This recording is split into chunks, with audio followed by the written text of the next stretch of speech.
찬송을 잃지 않고 사는 길 두 번째. 시편 22편 1절에서 31절 말씀. 어제에 이어서 계속됩니다. 2. 자기 인식이 있어야 한다. 사람들은 다윗을 벌레처럼 보고 비웃으면서 입술을 비죽거리고 머리를 흔들며 그가 여호와께 의탁하니 구원받고 그를 기뻐하시니까 건져주실 거야 라고 조롱했다. 불신자들의 조롱은 신자에게는 숙명과도 같은 것이다. 예수님도 심한 조롱을 받았다. 그런 고통 속에서도 하나님의 사랑받는 자신에 대한 확신과 뚜렷한 자기 인식이 있어야 한다. 자기를 대단하게 여기는 교만은 없어야 하지만 자기를 가치 있게 보는 자긍심은 있어야 한다. 자기 인생을 불행하게 보고 원망과 불평과 한탄으로 살지 말라. 육체적인 약점이나 장애가 있다면 그것을 자기만의 개성으로 여기라. 군뱅이도 뒹구는 재주는 있다. 아무리 못난 사람도 자기만의 재주와 장기가 있다. 그 재주와 장기로 약점을 극복하고 살면서 얼굴에 어두운 기색이 없게 하라. 자신을 흙수저 인생으로 여기고 불행감에 젖어 금수저 인생을 증오하지 말라. 성경은 가문의 축복을 인정한다. 바르게 사는 금수저 인생은 존중해주고 자신이 흙수저 인생으로 태어났다면 하나님을 붙잡고 신실한 금수저 가문을 만드는 거룩한 도전에 나서보라. 사람은 불행하게 태어났기에 불행하게 되는 것이 아니라 행복을 향한 도전을 포기했기에 불행하게 되는 것이다. 행복의 가능성과 비전을 포기하지 않으면 지금부터라도 얼마든지 행복한 인생을 만들어낼 수 있다. 거룩한 비전과 사명과 목표를 뚜렷하게 가지고 자기를 힘써 준비시키라. 그러면 이별과 해고와 퇴직의 순간이 오히려 더 좋은 만남과 더 좋은 일터로 나아가는 순간이 된다. 평소에 잘 갖춘 존재가 되어 해고되어도 좋다, 나를 필요로 하는 것은 많다 라고 해야 복된 인생이 펼쳐진다. 실력과 능력과 자세만 갖추었다면 사방에서 찾는다. 결국 불안은 뚜렷한 자기 인식과 자기 비전과 자기 의미를 가지지 못해서 생겨난 결과물이다. 등 떠밀리며 일하다가 등 떠밀리며 떠나는 비참한 인생이 되지 말라. 어떤 사람은 빨리 이 일을 그만두자 라고 생각하면서 막상 갈 곳도 없고 할 것도 없다. 그만둘 때는 그만두더라도 현재의 일에 최선을 다해야 그 다음 일에서도 길이 열린다. 해야 할 일은 잘 해내지 못하면서 스트레스만 받는다면 어느새 좋은 시간과 기회를 다 놓치고 내가 이 나이가 되도록 뭘 했나 하는 탄식만 커진다. 자기 가치를 인식하고 자기를 힘써 가치 있게 만들어가야 자긍심도 넘치고 평안도 넘치게 된다. 자동차왕 헨리 포드가 영국을 방문할 때 세계적인 재벌이 방문한다고 영국 매스컴이 떠들썩했다. 마침내 그가 런던 공항에 도착했다. 그는 곧 공항 안내소에 가서 값싼 호텔을 찾았다.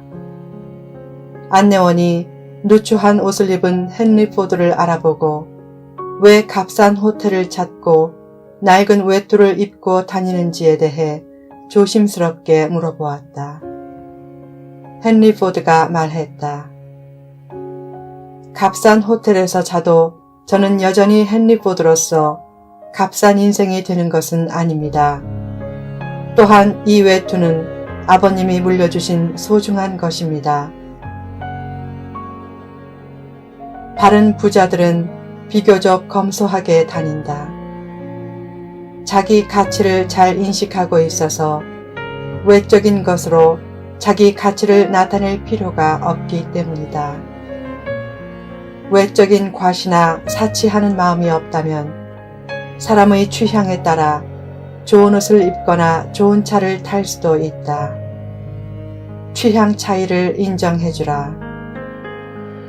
중요한 것은 자기 가치를 인식하는 것이다. 자기 가치에 대한 인식이 부족할 때 외적인 것으로 자기를 나타내려고 한다. 부를 과시하지도 말고 반대로 가난을 과시하지도 말라. 겉으로는 평범하게 보여도 내면의 자긍심이 넘치게 하라. 필자는 현재의 차를 14년 가까이 탔다. 많이 낡았고 곳곳에 상처도 많다. 그래도 고치지 않고 부끄러움도 없이 잘 타고 다닌다. 사람들이 어떻게 보든지 상관없이 내면이 알찬 인생으로 살면 되지 라고 생각하기 때문이다. 겉으로는 우습게 보여도 실제로는 우스운 사람이 아님을 자부하는 내밀한 자기 가치 인식이 있어야 참된 만족감과 행복감을 얻는다. 사도 바울은 자기 가치 인식이 대단했다. 수시로 복음 때문에 감옥에 갇혔지만 전혀 위축되지 않고 엄청난 자긍심을 가지고 살면서 왕과 총독에게조차 나와 같이 되기를 원한다 라고 했다. 그의 자긍심은 헛된 자존심이 아니라 실제로 누구보다 가치 있는 존재였다. 그런 자긍심에서 놀라운 영향력이 나타나 로마 감옥에 있으면서도 로마 황제의 가족들과 측근들에게까지 영향을 미쳐 그들이 복음을 받아들이게 되었다. 그처럼 뚜렷한 자기 인식을 가지고 살면 고난 중에도 찬송을 잃지 않는다.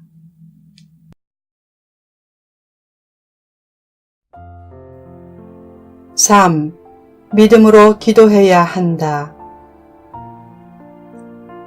다윗은 모멸을 받아도 믿음이 흔들리지 않았다. 태어날 때부터 하나님이 자신의 하나님이 되셨다고 믿었기 때문이다.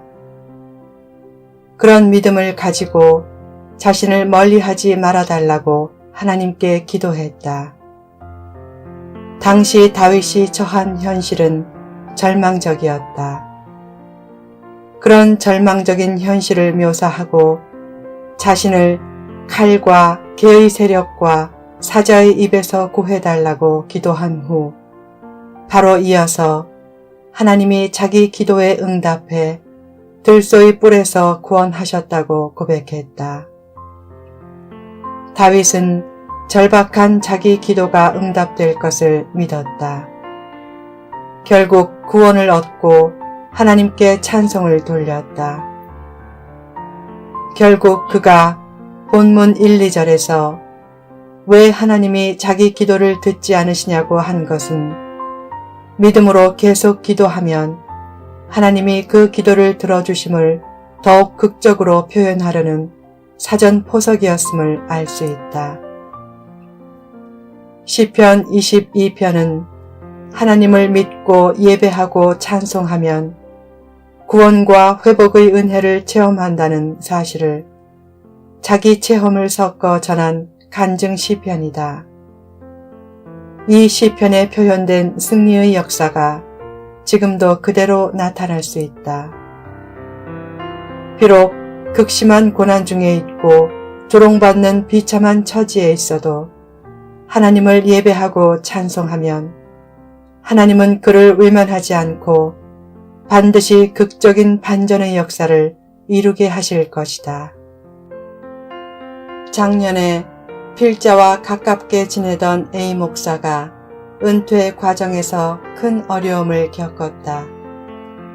당시 리더십의 변화 기간을 틈타서 일부 교인들이 미국 법정에 선교비 횡령 문제로 그를 고소했다. 뚜렷한 증거도 없었다.